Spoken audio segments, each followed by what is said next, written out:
So, screen విజిబుల్‌గా ఉంది కదా మీకు. సో, నిన్న బేసిక్ ఆటోమేషన్ గురించి మొత్తం తెలుసుకున్నాం. ఇవాళ టోటల్ పీఎల్‌సీ పార్ట్స్ గురించి తెలుసుకుందాం. Okay. PLC are classified based on size, power supply and hardware setup. Size. సైజ్‌లో మనం PLC, micro PLC, medium and large. So, nano అంటే మీకు less than 15 input and outputs. So, inputs and outputs 2 కలిపి 15 కన్నా తక్కువ ఉంటే దాన్ని నానో పీఎల్‌సీ అంటాం. 15 నుంచి 128 మధ్యలో ఉంటే దాన్ని మైక్రో పీఎల్‌సీ. మీడియం, లార్జ్ ఈ 2 మీకేంటంటే ఇప్పుడు నేను ప్యాక్ చెప్పాను చూసారా? PAC system. So, medium, large PLCs PAC systems అంటాం మనం. ఓకే. సో, ఇదిగోండి ఇలాగా ర్యాక్ మీద వన్ బై వన్ ఒక్కొక్క మాడ్యూల్ కనెక్ట్ చేసుకుంటూ వెళ్తామనమాట. ఈ 2 పవర్ సప్లై మాడ్యూల్స్. ఈ మొత్తం ఈ ఫస్ట్ 3 కమ్యూనికేషన్ మాడ్యూల్స్. ఈ 2 input, output modules. Okay. So, ఇదేమో డెల్టా బ్రాండ్. ఇదేమో ఏబీబీ బ్రాండ్‌ది. Okay. So, next based on power supply. So, based on power సప్లైలో మనకి విత్ ఎస్ఎంపీఎస్, వితౌట్ ఎస్ఎంపీఎస్ అని ఉంటుంది. So, with SMPS, without SMPS అంటే difference ఏంటంటే, ఇప్పుడు పీఎల్సీస్ అంటే మనకి పీఎల్సీ నుంచి బయటకి ఎన్ని వోల్ట్స్ సప్లై వస్తుంది? 24 వోల్ట్స్ కదా! సో, విత్ ఎస్ఎంపీఎస్ అంటే ఏంటంటే, మన పీఎల్సీకి ఇచ్చే supply voltage AC supply 230 volts ఇస్తాం. ఓకే. కానీ బయట మనం కనెక్ట్ చేసే సెన్సార్స్, కంట్రోల్ వాల్వ్స్ ఇవన్నీ 24 వోల్ట్స్‌తో పనిచేస్తాయి. సో, వాటికి ఇవ్వాలి అనుకుంటే పీఎల్సీ లోపల మనకి ఎస్ఎంపీఎస్ ఉంటుందన్నమాట. ఎస్ఎంపీఎస్ అంటే ఏంటి? Switch mode power supply. So, SMPS ఏం చేస్తుంది? ఏసీ నుంచి డీసీ కన్వర్ట్ చేసి, ఆ DC supply input side, output సైడ్‌కి సెండ్ చేస్తుందన్నమాట. ఓకే. మీకు విత్ ఎస్ఎంపీఎస్, పీఎల్సీస్ ఏంటంటే కొంచెం హెవీగా ఉంటాయి. ఆ బిల్డ్ క్వాలిటీ కొంచెం పెద్దగా ఉంటదన్నమాట. ఎందుకంటే లోపల మనకి ఎస్ఎంపీఎస్ ఉంటది కాబట్టి. సో, అదే వితౌట్ ఎస్ఎంపీఎస్ అయితే మన పీఎల్సీకి ఇచ్చే పవర్ సప్లైనే 24 volt AC. So, input and output side కూడా 24 వోల్టే వస్తది కాబట్టి, అది కొంచెం కాంపాక్ట్‌గా ఉంటాయన్నమాట. సో, మోస్ట్ ఎక్కువగా యూజ్ చేసే పీఎల్సీస్ అయితే వితౌట్ ఎస్ఎంపీఎస్సే ఉంటాయి. ఎందుకంటే మనం ఎక్స్‌టర్నల్‌గా ఎస్ఎంపీఎస్ కనెక్ట్ చేసి వితౌట్ ఎస్ఎంపీఎస్ ఉంటాయి. ఎందుకంటే ఎక్స్‌టర్నల్ ఎస్ఎంపీఎసెస్ యూజ్ చేసుకుంటారు జనరల్‌గా. ఈవెన్ మా ల్యాబ్‌లో కూడా మొత్తం అన్నీ without SMPS పీఎల్సీసే.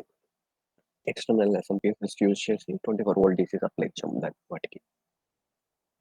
Okay. So, next criteria ఏంటంటే based on hardware setup. So, based on hardware setup మనం compact PLCs, modular PLCs and ర్యాక్టర్ పీఎల్సీ. సో, కాంపాక్ట్ అంటే మీకు ఒకే మాడ్యూల్‌లో power supply, communication port, input, output parts అన్నీ ఒకే మాడ్యూల్‌లో ఉంటే వాటిని కాంపాక్ట్ పీఎల్సీస్ అంటారు. అండ్ మాడ్యులర్ ర్యాక్ ఏంటంటే 2 ఒకటే. అంటే ఏంటి సెపరేట్ మాడ్యూల్స్ ఉంటాయి. ఇప్పుడు చూడండి ఇదొక పీఎల్సీ, ఇదొక సెపరేట్ మాడ్యూల్, ఇదొక సెపరేట్ మాడ్యూల్. ఓకే. ఈ పక్కన చూసారా పిన్స్ ఉన్నాయి. అబ్జర్వ్ చేసారా? ఆ పిన్స్‌తో ఒకదాన్ని ఒకటి అటాచ్ చేయొచ్చు. సో, మాడ్యులర్‌కి, ర్యాక్‌కి ఉన్న డిఫరెన్స్ ఏంటంటే, మాడ్యులర్‌కి ఏంటంటే లిమిట్ ఉంటుంది. అంటే ఒక పీఎల్సీ పక్కన ఎన్ని మాడ్యూల్స్ యాడ్ చేయొచ్చు అనేసి. అండ్ ఇప్పుడు చూడండి ఇదొక్కటే పీఎల్సీ అన్నమాట. లైక్ ఇప్పుడు కాంపాక్ట్ పీఎల్సీ ఉంది చూసారా? ఇలాగే ఇది కూడా ఒక పీఎల్సీ. ఈ పీఎల్సీకి మీరు ఎక్స్‌ట్రా మాడ్యూల్స్ యాడ్ చేస్తున్నారు. ఇది కూడా ఒక లిమిట్ ఉంటదన్నమాట. ఈ పర్టిక్యులర్ పీఎల్సీ ఉంది చూడండి సిమెన్స్‌ది. దీనికి ఈ పీఎల్సీ దీని పక్కన మీరు ఎక్స్‌ట్రా 8 మాడ్యూల్స్ మాత్రమే యాడ్ చేయగలుగుతారు. మోర్ థాన్ 8 మీరు యాడ్ చేయలేరు. బట్ ర్యాక్ వచ్చేసరికి మీరు ఎన్నైనా యాడ్ చేసుకుంటూ వెళ్ళొచ్చు. మళ్ళీ ర్యాక్ వచ్చేసరికి ఏంటంటే పవర్ సప్లై సెపరేట్ మాడ్యూల్ ఉంటుంది. ప్రాసెసర్ సెపరేట్ ఉంటుంది. Digital input, digital analog input, analog output అలాగే సెపరేట్ మాడ్యూల్స్ ఉంటాయి. ఓకే. ఇది డిఫరెన్స్ అన్నమాట మాడ్యులర్‌కి, ర్యాక్. ర్యాక్ అయితే మీరు ఎన్నైనా యాడ్ చేసుకుంటూ వెళ్ళొచ్చు. మాడ్యులర్‌కి లిమిట్ ఉంటుంది. ఓకే. సో, ఇది క్లాసిఫికేషన్ అన్నమాట. Based on size, based on power supply and based on hardware setup. So, next వచ్చేసరికి ఇది పీఎల్సీ ఆర్కిటెక్చర్. సో, దీంట్లో ఉన్న ప్రతి పార్ట్ గురించి మనం కూడా డిస్కస్ చేస్తాం.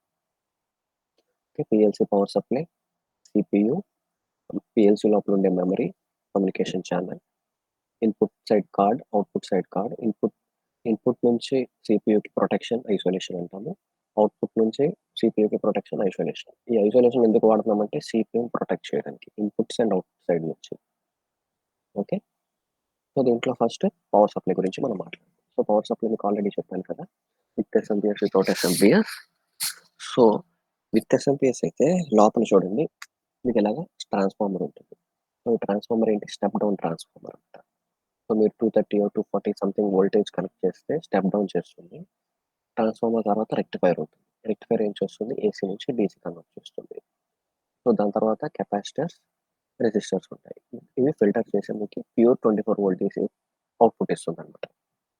సో, ఎక్స్‌ట్రా మాడ్యూల్ ఉంటుంది కాబట్టి విత్ ఎస్ఎంపీఎస్ పీఎల్సీస్ మీకు హెవీగా ఉంటాయి. ఎందుకు? ట్రాన్స్‌ఫార్మర్ ఉంటుంది కదా! ట్రాన్స్‌ఫార్మర్ కూడా హెవీగా ఉంటుంది కదా!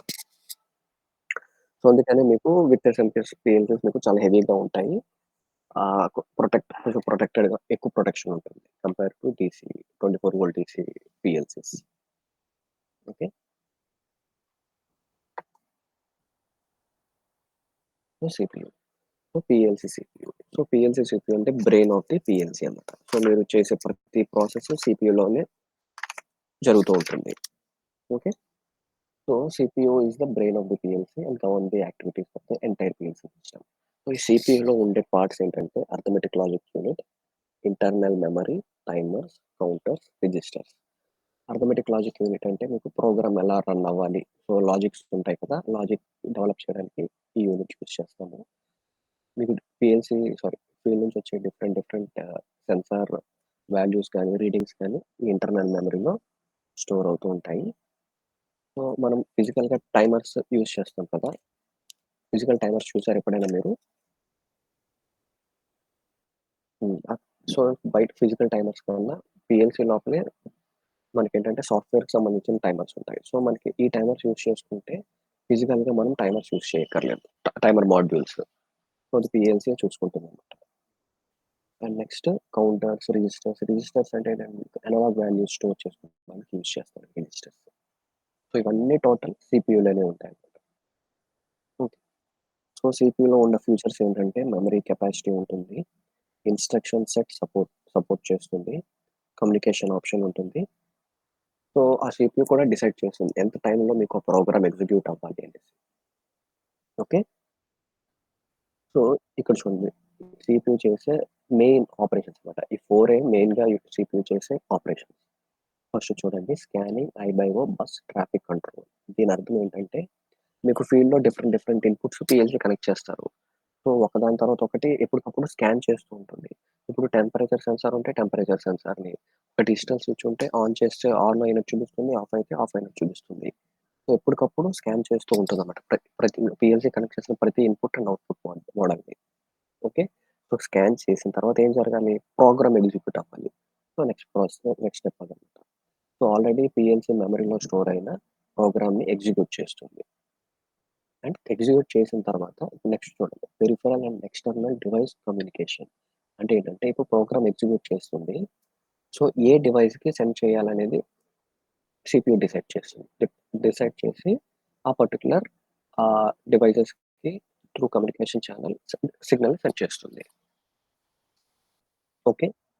నెక్స్ట్ ఏం చేస్తుంది? Data handling and self diagnostics. ఈ 3 మెయిన్. తర్వాత డేటా హ్యాండ్లింగ్ అంటే ఏంటంటే మీకు డిఫరెంట్ రీడింగ్స్ వస్తూ ఉంటాయని చెప్పాను కదా! ఆ రీడింగ్స్‌ని జాగ్రత్తగా మీరు ఏ రిజిస్టర్‌లో స్టోర్ చేయాలి, ఏ మెమరీలో స్టోర్ చేయాలో మీరు డిసైడ్ చేస్తారు. కరెక్ట్‌గా ఎగ్జాక్ట్‌గా ఆ రిజిస్టర్ ఆ మెమరీస్‌లోనే స్టోర్ చేస్తుందన్నమాట. అందుకే డేటా హ్యాండ్లింగ్ అన్నాం. And self diagnostics. Self diagnostic అంటే సంథింగ్ ఏదైనా పీఎల్‌సీ ఫీల్డ్‌లో మీకు ఇన్పుట్ ఆన్ అయినట్టు చూపిస్తుంది. బట్ మీ పీఎల్‌సీలో ఆన్ అయినట్టు చూపించట్లేదు. సో, ఎక్కడ ఆన్ అవ్వట్లేదు, ఎక్కడ ఆన్ అవుతుంది, ఎక్కడ ఆన్ అవ్వట్లేదు అని చెప్పి పీఎల్‌సీలో మనకి బల్బ్స్ ఉంటాయి. చిన్న ఎల్ఈడీ బల్బ్స్. వాటి ద్వారానే ఇండికేట్ చేస్తూ ఉంటుందన్నమాట.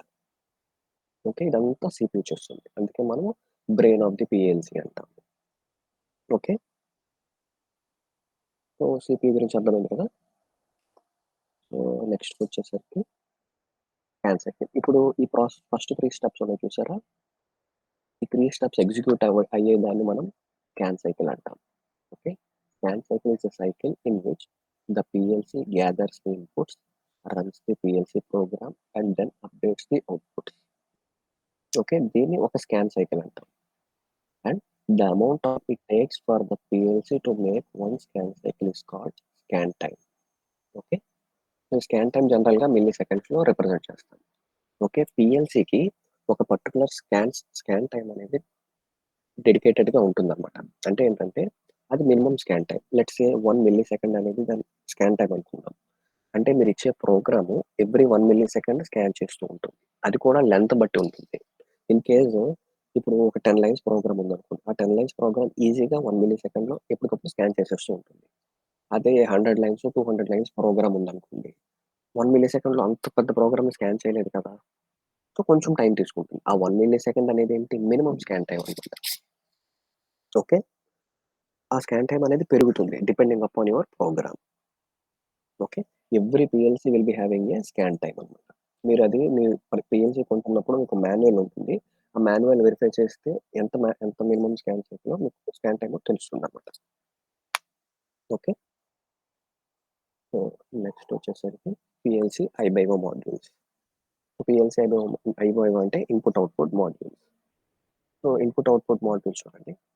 The main purpose of IBIO interface is to condition the various signals received or sent to the external input and output devices.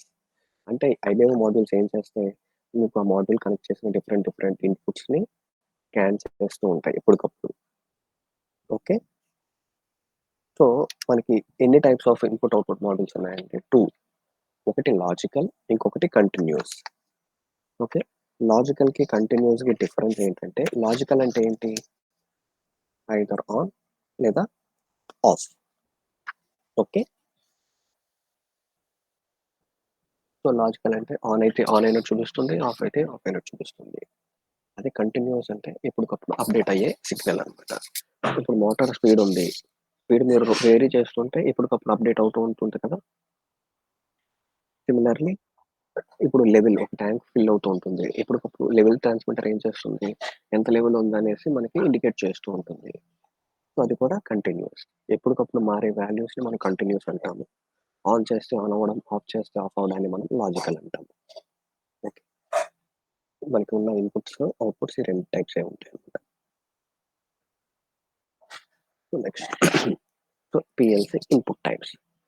So inputs మీకు చెప్పాను కదా! లాజికల్ అంటే డిజిటల్, కంటిన్యూస్ అంటే అనలాగ్. సో డిజిటల్‌లో ఇవి some of the digital inputs. Push buttons, selector switches, sensors, floor switches. Push buttons అంటే push చేస్తే on అవుతది, leave చేస్తే ఆఫ్ అవుతుంది. డిజిటల్. సెలెక్టర్ స్విచెస్ అంటే మన ఇంట్లో యూజ్ చేసే నార్మల్ స్విచెస్ లాగనమాట. ఆన్ చేస్తే ఆన్, ఆఫ్ చేస్తే ఆఫ్. సెన్సార్స్ ఏం చేస్తది? ఏదైనా డిటెక్ట్ చేస్తే 1 అనే సిగ్నల్ పీఎల్‌సీకి పంపిస్తుంది. డిటెక్ట్ చేయకపోతే 0 అనే సిగ్నల్ పంపిస్తుంది. అంతే కదా! ఆ సెన్సార్స్‌లో కూడా మీకు బోలెడు టైప్స్ ఆఫ్ సెన్సార్స్ ఉంటాయి. Proximity sensors, IR sensors, NPN, PNP transistor sensors ఇలా so many types of sensors ఉంటాయి. సెన్సార్స్ ఇండికేట్ చేసేది రెండే. ఐదర్ 0 లేదా 1. And next float switches. Float switches అంటే మీరు ట్యాంక్‌లో యూజ్ చేస్తారు ఇవి. సో ట్యాంక్ లో లెవెల్‌లో మీరు ఒక స్విచ్ అప్ పైన ఒక స్విచ్ పెట్టారనుకోండి. సో లో లెవెల్ దాకా వాటర్ వస్తే 1 అనే ఇండికేషన్ పంపిస్తుంది ఆ ఫ్లోట్ స్విచ్. సో అప్పుడు ఏమవుతుంది లో లెవెల్ సెన్సార్ డిటెక్ట్ అయినట్టు పీఎల్‌సీ ప్రోగ్రామ్‌లో మనకు తెలుస్తుంది. అదే హై లెవెల్ సెన్స్ అయితే హై లెవెల్‌లో ఉన్నట్టు మనకు తెలుస్తుందన్నమాట. ఓకే. అదే అనలాగ్ వచ్చేసరికి ప్రెషర్ ట్రాన్స్‌మిటర్, థర్మోకపుల్, పొటెన్షియోమీటర్ అలా చాలా టైప్స్ ఉంటాయి. ప్రెషర్ ట్రాన్స్‌డ్యూసర్ అంటే ఏం చేస్తుంది? డిఫరెంట్ ప్రెషర్ రీడింగ్స్‌ని మనకి డిటెక్ట్ చేసి పంపిస్తూ ఉంటుంది. అలాగే ఫ్లో మీటర్ అంటే ఎంత ప్రెషర్ ఫ్లో అవుతుంది. సో ఇప్పుడు వాటర్ ట్రీట్మెంట్ ప్లాంట్‌కి వెళ్ళామనుకోండి. ఎన్ని గ్యాలన్స్ ఆఫ్ వాటర్ ఫ్లో అవుతుంది. ఇది మెజర్ చేసి చెప్తుందన్నమాట. ఓకే. థర్మోకపుల్ అంటే టెంపరేచర్ రీడింగ్స్‌ని డిటెక్ట్ చేసి చెప్తుంటుంది. పొటెన్షియోమీటర్ అంటే మీరు స్పీడ్ వేరీ చేయడానికి యూజ్ చేస్తాం కదా! దాన్ని పొటెన్షియోమీటర్ అంటాం. ఇవి సమ్ బేసిక్ ఎగ్జాంపుల్స్. సో ఇలాగ మనం చాలా ఉంటాయి. మనకి డిఫరెన్షియేషన్ తెలుసుకోవాలన్నమాట డిజిటల్‌కిను, అనలాగ్‌కి. ఏది డిజిటల్ ఇన్‌పుట్, ఏది డిజిటల్ అవుట్‌పుట్, ఏది అనలాగ్ ఇన్‌పుట్, ఏది అనలాగ్ అవుట్‌పుట్ అని. ఓకే. సో నెక్స్ట్ వచ్చేసరికి PLC output types. So PLC inputs మీకు మాక్సిమం డిజిటల్, అనలాగ్ ఉంటాయి. బట్ అవుట్‌పుట్ సైడ్‌కొచ్చేసరికి మనకి 2 టైప్స్ ఆఫ్ మాడ్యూల్స్ ఉంటాయి. Relay based module, solid state based module అని. మీరు పీఎల్‌సీ ఒక పర్చేజ్ చేసినప్పుడు కూడా, దాంట్లో మీరు రిలే బేస్డ్ కావాలా? లేకపోతే సాలిడ్ స్టేట్ బేస్డ్ కావాలా? అని మీరు సెలెక్ట్ చేసుకోవాల్సొస్తది. Depending upon your output devices. Okay. So, ఎప్పుడు రిలే తీసుకోవాలి? ఎప్పుడు సాలిడ్ స్టేట్ తీసుకోవాలి అంటే, ఇప్పుడు రిలేకున్న అడ్వాంటేజ్ ఏంటంటే, మీరు డీసీ అవుట్‌పుట్స్ అయినా కనెక్ట్ చేయొచ్చు, లేదా ఏసీ అవుట్‌పుట్స్ అయినా కనెక్ట్ చేయొచ్చు. సో, రిలే ఏంటి? రిలేకి మీకు సప్లై ఇస్తున్నారంటే, ఆహ్, ఒక ఫ్లక్స్ అదే ఒక మీకు మ్యాగ్నెట్ ఫ్లక్స్ ప్రొడ్యూస్ అవుతది. ఆ ఫ్లక్స్ బట్టి ఆ కాయిల్ పక్కన ఉన్న స్విచ్ ఆటోమేటిక్‌గా ఆన్, ఆఫ్ అవుతుంది. అంతే కదా! Relay operation. సో, మీరు దానికి ఆ కాయిల్‌కి డిజిటల్ సప్లై ఇస్తే డిజిటల్ అవుట్‌పుట్ బయటకొస్తుంది. ఏసీ సప్లై ఇస్తే ఏసీ సంబంధించిన అవుట్‌పుట్ వస్తుంది. సో, అది రిలే అంటే. ఇప్పుడు సాలిడ్ స్టేట్‌కొచ్చేసరికి ఏంటంటే ట్రాన్సిస్టర్ యూజ్ చేస్తారు. ఓకే. సో, ట్రాన్సిస్టర్ యూజ్ చేస్తున్నారు కాబట్టి మీరు ఓన్లీ డీసీ అవుట్‌పుట్స్ మాత్రమే కనెక్ట్ చేయాలి. ఏసీ సపోర్ట్ చేయదు. ఎందుకు? Transistors are digital devices. అంతే కదా! సో, ఈ సాలిడ్ స్టేట్‌లో కూడా మీకు 2 టైప్స్ ఉన్నాయి. ఒకటేంటంటే బీజేటీ బేస్డ్ అవుట్‌పుట్. ఇంకొకటి TRIAC based output. Okay. BJT ఎప్పుడు వాడాలి? ట్రయాక్ ఎప్పుడు వాడాలంటే, మీరు ఓన్లీ డిజిటల్ అవుట్‌పుట్స్ కావాలి అంటే బీజేటీ వాడతారు. ఓకే. మీరు ఓన్లీ ఏసీ అది కూడా లో కరెంట్. ఇప్పుడు ట్రయాక్ అంటే అది లో కరెంట్ అప్లికేషన్ యూసేజ్ చేసేదనమాట. సో, దానికేంటంటే minimum not more than 1 amp. 1 amp కన్నా బిలో ఉన్న కరెంట్ రీడింగ్ ఉంటేనే కనెక్ట్ చేయాలి ట్రయాక్. ఓకే. ఆ ట్రయాక్ కూడా ఓన్లీ ఏసీయే సపోర్ట్ చేయదు. డీసీ సపోర్ట్ చేయదు మళ్ళీ. ఓకే. అండ్ రిలేస్‌కి జనరల్‌గా హైయర్ కరెంట్ రేటింగ్ ఉంటుంది కంపేర్డ్ టు ట్రాన్సిస్టర్స్. ఓకే. కాకపోతే రిలేస్‌లో ఉన్న ఒకే ఒక డిసడ్వాంటేజ్ ఏంటంటే, మీకు వాడే కొద్దీ ఆ కాయిల్ మీకు రస్ట్ పట్టేయడం కానీ, వేర్ అండ్ టేర్ అయిపోతూ ఉంటుందన్నమాట. బట్ ట్రాన్సిస్టర్‌కొచ్చేసరికి అవి ట్రాన్సిస్టర్స్ అంటే ఏంటి? ఫాస్ట్ స్విచ్చింగ్ డివైసెస్ అవి. సో, మీకు స్విచ్చింగ్ చాలా ఫాస్ట్‌గా అవుతుంది compared to relays. But mostly ఎక్కువగా యూజ్ చేసేది మాత్రం రిలేసే. ఓకే. అండ్ ఇంకా ట్రాన్సిస్టర్స్‌లో మీకేంటంటే లీకేజ్ కరెంట్ ఎక్కువుంటుంది కంపేర్డ్ టు రిలేస్. ఓకే. ఎందుకంటే అవి స్విచ్చింగ్ డివైసెస్ కదా! సో, మీకు లీకేజ్ కరెంట్ అనేది ఎక్కువుంటుందన్నమాట. అండ్ మళ్ళీ ఈ ట్రయాక్, బీజేటీ 2 కంపేర్ చేస్తే ట్రయాక్ చాలా ఫాస్ట్ ఉంటుంది. ఓకే. స్విచ్చింగ్. ఓకే. ఇప్పుడు చూడండి ఇంకొక అడ్వాంటేజ్ ఏంటంటే, ఇప్పుడు రిలే బేస్డ్ అవుట్‌పుట్స్ తీసుకున్నారనుకోండి డైరెక్ట్‌గా మీరు ఏసీ కానీ, డీసీ అవుట్‌పుట్స్ కానీ పీఎల్‌సీ కనెక్ట్ చేయొచ్చు. బట్ మీరు by mistake solid state based అది కూడా బీజేటీ బేస్డ్ పీఎల్‌సీ పర్చేస్ చేశారు. కానీ మీ ఫీల్డ్‌లో ఉన్నవన్నీ AC outputs. So, AC outputs ఉన్నాయని చెప్పేసి మీరు వర్రీ అవ్వాల్సిన పని లేదు. సో, ఈ మీ అవుట్‌పుట్స్‌కి పీఎల్‌సీ అవుట్‌పుట్ మాడ్యూల్‌కి మధ్యలో ఎక్స్‌టర్నల్ రిలేస్ పెడితే, అది కూడా మీకు రిలే బేస్డ్ అవుట్‌పుట్ కింద పనిచేస్తుందన్నమాట. ఓకే. మనకి రిలేస్ మనకి మార్కెట్‌లో రెడీగా అవైలబుల్‌గా దొరుకుతాయి కదా! సో, డైరెక్ట్‌గా మీకు ఇన్ కేస్ ఏసీ అవుట్‌పుట్స్ మీ పీఎల్‌సీ ఏమో బీజేటీ బేస్డ్ అయితే మీరు మధ్యలో రిలేస్ యూజ్ చేసుకొని ఏసీ అవుట్‌పుట్స్‌ని కూడా కనెక్ట్ చేసుకోవచ్చు. అది ప్లస్ పాయింట్ అన్నమాట. Okay. So, some of the output modules digital అయితే LEDs, small motors, pilot lamps, relays ఇవన్నీ డిజిటల్ బేస్డ్ అవుట్‌పుట్స్. అదే అనలాగ్‌కొచ్చేసరికి control valves, pressure regulators, AC motors, servo motors. Okay. AC motors అయితే ఎప్పటికప్పుడు speed vary అవుతూ ఉంటుంది. Servo Motors కూడా అంతే. ప్రెషర్ రెగ్యులేటర్స్ అంటే ఎంత ప్రెషర్ ఉందా అని చెప్పి ఆహ్, ప్రెషర్‌ని రెగ్యులేట్ చేయడానికి యూజ్ చేస్తారనమాట. అంటే ఏంటి ఇప్పుడు ఇంత ప్రెషర్ ఉన్న ప్లేస్‌లో ఎక్సీడ్ అయిపోయింది ప్రెషర్. వెంటనే ఇది రెగ్యులేట్ చేస్తూ ఉంటాయి. ఆ వాల్యూస్‌ని రీడ్ చేసుకుంటూ. Okay. So, these are some of the PLC output models. So, నెక్స్ట్‌కొచ్చేసరికి ఐసోలేషన్ బారియర్స్. ఓకే. ఇప్పుడు ఐసోలేషన్ బారియర్స్ అంటే ఏంటంటే ప్రొటెక్షన్ డివైసెస్ ఫర్ సీపీయూ అనమాట. ఇప్పుడు ఒక పీఎల్‌సీకి ఒక 24 వోల్ట్ డీసీ సెన్సార్ మీరు కనెక్ట్ చేశారు ఇన్‌పుట్ సైడ్. ఓకే. ఐసోలేషన్ ఇప్పుడు పీఎల్‌సీ మొత్తము 24 వోల్ట్ డీసీతో పనిచేస్తుందన్నాను. అలాంటప్పుడు ఐసోలేషన్ ఎందుకు కావాలి? ఏమన్నా మీకు ఆ డౌట్ వచ్చిందా? ఆహ్, ఎందుకంటే పీఎల్‌సీలో యూజ్ చేసే సీపీయూ ఉంది చూసారా? ఆ సీపీయూ వర్కింగ్ వోల్టేజ్ 5 వోల్ట్స్ మాత్రమే. సీపీయూ వర్కింగ్ వోల్టేజ్ 5 వోల్ట్స్ మాత్రమే. ఓకే. ఈ మధ్యలో ఉన్న ఐసోలేషన్ బ్యారియర్స్ ఏం చేస్తాయంటే, ఆ 24 వోల్ట్స్ సిగ్నల్‌ని 5 వోల్ట్స్ కింద కన్వర్ట్ చేసి సీపీయూకి పంపిస్తాయి. మళ్ళీ అవుట్‌పుట్ సైడ్ ఉన్న ఐసోలేషన్ బ్యారియర్స్ ఆ 5 వోల్ట్ సిగ్నల్‌ని 24 వోల్ట్ డీసీ కింద కన్వర్ట్ చేసి అవుట్‌పుట్ సైడ్‌కి పంపిస్తాయన్నమాట. సో, ఈ ఐసోలేషన్ బ్యారియర్స్‌లో యూజ్ చేసేవేంటంటే రిలేస్, ఆప్టోకప్లర్స్. 2 సేమే. ఆపరేషన్ 2 సేమే. కానీ రిలేస్ అయితే రిలే యూజ్ యూజ్ చేస్తారు. ఆప్టోకప్లర్స్ అయితే మీకు డయోడ్, ఒక ట్రాన్సిస్టర్ యూజ్ చేస్తారు. ఈ డయోడ్ ఏంటంటే ఫోటో డయోడ్ అన్నమాట. సో, ఇక్కడ వస్తుంది చూసారా? ఈ లైన్‌కి మీరు ఇన్‌పుట్ కనెక్ట్ చేస్తారు. ఇన్‌పుట్ తర్వాత ఒక రెసిస్టర్ ఉంటుందన్నమాట. ఓకే. ఆ 24 వోల్ట్స్‌ని సప్రెస్ చేస్తుంది. కొంచెం వోల్టేజ్‌ని తగ్గించి ఈ డయోడ్‌కి సెండ్ చేస్తుంది. ఈ డయోడ్ ఏం చేస్తుంది? డయోడ్‌కి మీకు సిగ్నల్ రాగానే ఒక లైట్ ఎమిట్ చేస్తుంది. ఓకే. ఆ లైట్ ఎమిట్ చేయగానే ఈ ట్రాన్సిస్టర్‌కి తెలుస్తుందన్నమాట ఆ సిగ్నల్. సో, తెలియగానే ఇక్కడుంది చూసారా? ఈ కింద సిగ్నల్. ఈ కింద సిగ్నల్‌కి మనం 5 వోల్ట్ బ్యాటరీ కనెక్ట్ అయ్యి ఉంటుంది. ఓకే. సో, ట్రాన్సిస్టర్ అంటే ఏంటి? 5 వోల్ట్ ఒక సైడ్ మీకు 5 వోల్ట్స్ కనెక్ట్ చేశారంటే నెక్స్ట్ సైడ్ కూడా 5 వోల్ట్సే బయటకొస్తుంది. ఓకే. సో, ఇక్కడ 5 వోల్ట్ బ్యాటరీ కనెక్ట్ అయి ఉంటుంది కాబట్టి ఇమ్మీడియేట్‌గా ఆ సిగ్నల్‌ని 5 వోల్ట్స్ కింద కన్వర్ట్ చేసి సీపీయూకి సెండ్ చేస్తుంది. ఓకే. అదే సిమిలర్ ఆపరేషన్ రిలే సైడ్ చూడండి. సో, రిలే ఏంటి? ఈ రిలే ఇక్కడ మీకు రెసిస్టర్ ఉంటుంది. సిగ్నల్ రాగానే సప్రెస్ చేస్తుంది. కరెంట్ తగ్గిస్తుంది. సో, ఇక్కడ ఏంటి? ఈ కాయిల్ సెన్స్ చేయగానే స్విచ్ ఆపరేట్ అవుతుంది. ఈ స్విచ్‌కి మీకు పక్కన మీకు 5 వోల్ట్స్ కనెక్ట్ చేస్తారు. 5 వోల్ట్స్ కనెక్ట్ చేసినప్పుడు ఏమవుతుంది? వెంటనే ఆ 5 వోల్ట్ సిగ్నల్ మీకు 24 వోల్ట్స్ కనెక్ట్ చేసుంటారు. 24 వోల్ట్ సిగ్నల్ మళ్ళీ మోటార్‌కి పంపిస్తుందన్నమాట. Okay. So, actually correct image కాదిది. కానీ జస్ట్ ఎక్స్‌ప్లనేషన్ పర్పస్ చెప్పామన్నమాట. ఓకే. సో, ఐసోలేషన్ బ్యారియర్స్ ఎందుకు వాడతాము? సీపీయూ వర్కింగ్ వోల్టేజ్ 5 వోల్ట్స్ కాబట్టి ఐసోలేషన్ బ్యారియర్స్ 24 నుంచి 5 వోల్ట్స్‌కి, 5 వోల్ట్స్ నుంచి 24 వోల్ట్స్‌కి కన్వర్ట్ చేసి ఇన్‌పుట్‌కి, అవుట్‌పుట్ సైడ్‌కి సెండ్ చేయడానికి యూజ్ చేస్తాం.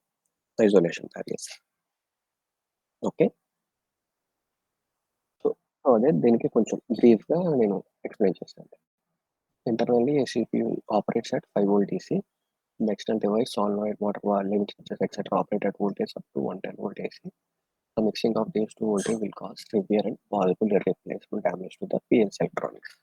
అందుకోసం మనం to overcome the opposite problem, we generally use opto-isolators, which use light emitting diode. When the digital pulse passes through the light emitting diode, pulse of infrared radiation is produced. This pulse is detected by the phototransistor and gives rise to voltage in the circuit. Okay. So, నేను చెప్పిన ప్రాసెస్‌ని కొంచెం బోర్డింగ్‌లో ఇక్కడ apply చేశాం. Okay. Next PLC memory. So, main part of the PLC. So, మనకి సిస్టమ్‌లో మన ల్యాప్‌టాప్‌లో, మన కంప్యూటర్‌లో ఉన్నట్టే ర్యామ్, రామ్ ఈ పీఎల్‌సీలో కూడా ఉంటుంది. సో, ర్యామ్ అంటే ఏంటి? Can be read or written. RAM memory use చేసి మీరు దాంట్లో ఉన్న రీడింగ్స్‌ని రీడ్ చేయొచ్చు. కొత్త వాల్యూస్‌ని మీరు రైట్ చేయొచ్చు. అదే రామ్ అయితే అందులో ఆల్రెడీ స్టోర్ అయిన వాల్యూస్‌ని చూడటం వరకే, రీడ్ చేయడం అవుతుంది. But you can't write anything inside the RAM. Okay. ఇది చూడండి. The process of putting new information into a memory location is called writing. The process of putting information memory location is called reading. ఇది అందరికీ తెలిసిన విషయమే. ఇప్పుడు మనం తెలుసుకోవాల్సింది ఏంటంటే types of PLC memory. So, PLCs of memory classified into 2 types అన్నమాట. Program memory and data memory. So, program memory ఆ వర్డ్‌లోనే అర్థం చేసుకోండి. ప్రోగ్రామ్ పర్పస్ యూజ్ చేసే మెమరీ. అండ్ డేటా మనకి ఫీల్డ్ నుంచి వచ్చే డేటాకి యూజ్ చేసే మెమరీ డేటా మెమరీ అవుతుంది. సో, ఈ ప్రోగ్రామ్ మెమరీలో లోడ్ అంటే ఏంటి? వర్కింగ్ అంటే ఏంటో చూద్దాం. సో, లోడ్ మెమరీ అంటే ఇప్పుడు మనం ఒక ప్రోగ్రామ్‌ని క్రియేట్ చేస్తాం కదా మన సిస్టమ్‌లో. ఆ ప్రోగ్రామ్‌ని మనం పీఎల్‌సీలోకి లోడ్ చేస్తాం. ఓకే. లోడ్ చేసినప్పుడు అది ర్యామ్ మెమరీలో స్టోర్ అవుతుంది. Okay. Next program store purpose మాత్రం యూజ్ చేసేది load memory. Okay. So, load అయింది. ప్రోగ్రామ్ మనం లోడ్ చేసాం. ఇప్పుడు ప్రోగ్రామ్‌ని రన్ చేయాలి. రన్ చేసినప్పుడు ఈ లోడ్ మెమరీలో ఉన్న ప్రోగ్రామ్ ఇమ్మీడియేట్‌గా వర్కింగ్ మెమరీలోకి షిఫ్ట్ అయిపోతుంది. ఈ వర్కింగ్ మెమరీయే రామ్ మెమరీ అన్నమాట. దాన్ని ఇంకా ఎగ్జాంపుల్‌గా చెప్పాలంటే ఈ ఈఈపీరామ్ అంటాము. ఓకే. అండ్ మళ్ళీ ఈ లోడ్ మెమరీలో కూడా 2 టైప్స్ ఆఫ్ మెమరీస్ ఉంటాయి. Internal memory and external memory. Internal memory అంటే పీఎల్సీ ఇంటర్నల్‌గా కొంత మెమరీ ఉంటుంది. ఎక్స్టర్నల్ మెమరీ అంటే కొన్ని పీఎల్సీస్‌కి మెమరీ కార్డ్ స్లాట్ ఉంటుంది. మన మొబైల్స్‌కి ఎలాగైతే మెమరీ కార్డ్ స్లాట్ ఉంటుందో, పీఎల్సీకి కూడా మెమరీ కార్డ్ స్లాట్ ఉంటుంది. ఓకే. సో, మీరు డైరెక్ట్‌గా ఇంటర్నల్ మెమరీలో అయినా స్టోర్ చేయొచ్చు. లేదా ఎక్స్టర్నల్ మెమరీలో అయినా స్టోర్ చేయొచ్చు. ఓకే. సో, ఇప్పుడు మీరు గుర్తుపెట్టుకోవాల్సిందేంటంటే, మనము మన సిస్టమ్ నుంచి పీఎల్సీలోకి ప్రోగ్రామ్‌ని లోడ్ చేస్తున్నప్పుడు లోడ్ అయ్యే ప్లేస్‌ని మనం లోడ్ మెమరీ అంటాము. లోడ్ అయిన తర్వాత ఆ ప్రోగ్రామ్ రన్ అవుతున్నప్పుడు వర్కింగ్ మెమరీలోకి షిఫ్ట్ అవుతుంది. ఓకే. సో, నెక్స్ట్ ఏంటి? System memory, retentive memory. So, system memory ఏంటి? రిటెన్టివ్ మెమరీ డిఫరెన్స్ ఏంటంటే పీఎల్సీకి ఇన్‌పుట్స్, అవుట్‌పుట్స్ ఉంటాయి కదా! ఇన్‌పుట్‌కి సెపరేట్ అడ్రెస్సింగ్ ఉంటుంది. అవుట్‌పుట్‌కి సెపరేట్ అడ్రెస్సింగ్ ఉంటుంది. మెమరీస్‌కి సెపరేట్ అడ్రెస్సింగ్ ఉంటుంది. రిజిస్టర్స్‌కి సెపరేట్ అడ్రెస్సింగ్ ఉంటుంది. ఈ అడ్రెస్సింగ్స్ ఇవన్నీ ఏంటంటే ఆల్రెడీ ప్రీ డిఫైన్డ్ అనమాట. ఆల్రెడీ లోడ్ అయ్యి ఉంటాయి. ఆ లోడ్ అయిన అడ్రెస్సింగ్స్ అన్నీ ఈ సిస్టమ్ మెమరీలో స్టోర్ అవుతాయి. ఓకే. అండ్ మీ ఫీల్డ్ నుంచి డిఫరెంట్ అనలాగ్ రైడింగ్స్ వస్తూ ఉంటాయని చెప్పాను చూసారా? అవి ఈ రిటెన్టివ్ మెమరీలో స్టోర్ అవుతూ ఉంటాయన్నమాట. ఓకే. పీఎల్సీ ప్రోగ్రామింగ్ కోసం మనం యూజ్ చేసే ఇన్‌పుట్, అవుట్‌పుట్, మెమరీ అడ్రెస్సింగ్స్ అన్నీ సిస్టమ్ మెమరీలో స్టోర్ అవుతాయి. దీని నుంచి వచ్చే డేటా అంతా రిటెన్టివ్ మెమరీలో స్టోర్ అవుతాయి. అందుకే మనం డేటా మెమరీ అంటాం వీటిని. ఓకే. ఇప్పుడు చూడండి. ఆ మెమరీ ఇప్పుడు ఇన్ కేస్ ఒక పీఎల్సీకి 100 కేబీ మెమరీ ఉందనుకుందాం. ఆ 100 కేబీలో చూడండి మాక్సిమం ఏది ఆక్యుపై చేస్తుంది? Working memory. ఎందుకు వర్కింగ్ మెమరీ ఎక్కువ ఆక్యుపై చేస్తుంది? సో, పీఎల్సీ ఎప్పుడు రన్నింగ్ మోడ్‌లోనే ఉంటుంది. రన్ అవుతూనే ఉంటుంది కదా! అందుకనే వర్కింగ్ మెమరీకి ఎక్కువ మెమరీ అలొకేట్ అయ్యి ఉంటుంది. కంటిన్యూయస్‌గా ప్రోగ్రామ్ ఎగ్జిక్యూట్ చేస్తూ ఉంటుంది కదా! ఎగ్జిక్యూట్ అయ్యేదెప్పుడు వర్కింగ్ మెమరీలో ఎగ్జిక్యూట్ అవుతూ ఉంటుంది. Okay. And next system memory. ఎక్కువ ఏంటంటే సిస్టమ్ మెమరీ. ఎందుకంటే పీఎల్సీలో యూజ్ చేసే అడ్రెసెస్ అన్నీ సిస్టమ్ మెమరీలో స్టోర్ అవుతాయి కాబట్టి వీటికి నెక్స్ట్ నెక్స్ట్ ప్రయారిటీ సిస్టమ్ మెమరీకి ఉంటుందన్నమాట. ఓకే. మీకు ఫీల్డ్ నుంచి ఒకసారి రీడింగ్ వస్తుంది. ఒకసారి రీడింగ్ రాదు. అందుకే అన్నిటికన్నా తక్కువ మెమరీ రిటెన్టివ్‌కి ఉంటుందన్నమాట. ఓకే. జనరల్‌గా పీఎల్సీకి ఉండే మాక్సిమం అట్‌లీస్ట్ మెమరీ 100 కేబీ ఉంటుంది. ఇంతకన్నా కొన్ని పీఎల్సీస్‌కి ఎక్కువ ఉంటుందిలెండి. ఓకే. అండ్ మీకు ఈ బూలియన్ లాజిక్స్ ఐడియా ఉందా? ఇప్పుడు లాజిక్ గేట్స్ అంటాం కదా! AND gate, OR gate, XOR, XNOR అవి ఐడియా ఉందా మీకు? ఆ! సో, అవి మీకు అర్థమైతే ఈ మెమరీ ఆర్కిటెక్చర్ మీకు అర్థమవుతుంది. ఓకే. So, 1 bit. 1 బిట్ అంటే ఏంటి? Either 0 are 1. కంప్యూటర్ లాంగ్వేజ్ ప్రకారం 0 ఆర్ 1 కదా అండర్‌స్టాండ్ చేసుకుంటుంది. ఓకే. ఈ ఈ 0 ఆర్ 1 మనం డిజిటల్ అంటాం. డిజిటల్ ఇన్‌పుట్, అవుట్‌పుట్ అంటాం. మీరు ఆన్ అయితే 1 చూపిస్తుంది. ఆఫ్ అయితే 0 చూపిస్తుంది. Okay. So, next analog data ఉంది చూసారా? అనలాగ్ డేటాని మనం ఇన్ని విధాలుగా కన్వర్ట్ చేసుకోవచ్చు. 4 bits, 8 bits, 16 bits, 32 bits. Okay. So, ఈ 4 బిట్స్ అనేది జనరల్‌గా ఎక్కడ యూజ్ చేయరు. మినిమమ్ 8 బిట్స్ యూజ్ చేస్తాం. 1 బైట్ అంటారు దీన్ని. 8 బిట్ అంటే. Next 16 bits. 16 bits either 2 bytes లేదా 1 వర్డ్, ఇంటిజర్ ఆర్ క్యారెక్టర్ అంటారు. ఈ వర్డింగ్ గుర్తుపెట్టుకోండి. ఈ వర్డింగ్ ఇంపార్టెంట్ అన్నమాట. అండ్ నెక్స్ట్ 32 బిట్ అయితే దాన్ని ఐదర్ 4 బైట్స్ అంటాము లేదా ఫ్లోట్ ఆర్ డబుల్ ఇంటిజర్ అంటాం. ఇంటిజర్ అంటే 16, 16కి డబుల్ ఏంటి? 32 కదా! అందుకే డబుల్ ఇంటిజర్ అంటాం. ఓకే. సో, ఇప్పుడు వీటి గురించి మనం డిస్కస్ చేసుకుందాం. ఇప్పుడు చూడండి. ఈ ఈ ఫార్ములా గుర్తుపెట్టుకోండి. Combinations 2 power n maximum number 2 power n minus 1. So, bit అంటే ఐదర్ 0 ఆర్ 1. ఓకే. ఇప్పుడు కాంబినేషన్స్ చూడండి. ఇప్పుడు మీకు 0, 1 2 ఉన్నాయనుకోండి. కాంబినేషన్స్ ఎలా వస్తాయి? 0 0, 0 1, 1 0, 1 1. సో, ఇది 4 కాంబినేషన్స్ కదా! సో, ఎన్ని ఎన్ని బిట్స్ ఉన్నాయి? 2 బిట్స్ ఉన్నాయి. ఓకే. 0, 1 అనేది 2 బిట్స్ కదా! సో, 2 పవర్ 2 ఎంత? 4. ఓకే. సో, 4 కాంబినేషన్స్ వస్తాయన్నమాట. అక్కడ 4 కాంబినేషన్స్ వచ్చాయి కదా! 0, 0 1, 1 0, 1 1. 4 కాంబినేషన్స్ వచ్చాయి. అండ్ మాక్సిమం నంబర్ అంటే 3. ఎందుకు? మనం 0 నుంచి స్టార్ట్ చేస్తున్నాం కాబట్టి. 0, 1, 2, 3 total 4 but maximum number is 3. Okay. అదే ఇప్పుడు 8 బిట్ వచ్చిందనుకోండి. ఇప్పుడు 2 పవర్ 8 అయితే ఎంత అవుతుంది? 256 అవుతుంది. ఓకే. 2 power 8 అయితే 256 అండ్ మాక్సిమం నెంబర్ ఏమవుతుంది 255 అవుతుంది. ఓకే. నెక్స్ట్ 2 power 16 బిట్ అయితే 2 power 16 అంటే 65,536 మాక్సిమం నెంబర్ 65,535. అలాగే 32 బిట్కి అయితే ఇది వాల్యూ. ఇప్పుడు ఇది ఎందుకు చెప్తున్నానంటే ఇప్పుడు డిఫరెంట్